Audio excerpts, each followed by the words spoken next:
Assalamualaikum warahmatullahi wabarakatuh. Perkenalkan, nama saya Debbie Alvar. Di sini saya akan presentasikan buku yang berjudul Hatta, Aku Datang Karena Sejarah. Penulis Sergius Santo, penerbit Kanita PT Mizan, tahun terbit 2013. Tebal buku 360 halaman.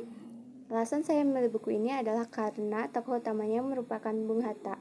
Buku ini menceritakan tentang perjalanan hidup Bung Hatta yang dari masih muda harus bersinggungan dengan ketidakadilan penjajahan yang membuatnya bergabung dengan Perhimpunan Indonesia. Meskipun itu adalah pilihan sangat beresiko yang membuatnya ditangkap oleh pemerintah Belanda dan berakhir dibuang ke Bovendigul dan Bandar Neira. Hal itu juga yang mengantarkannya bertemu dengan Soekarno dan Syahrir. Meskipun akhirnya dia melihat para sahabatnya berlintang jalan, dan dia memutuskan untuk mengundurkan diri dari presiden pada Desember 1956.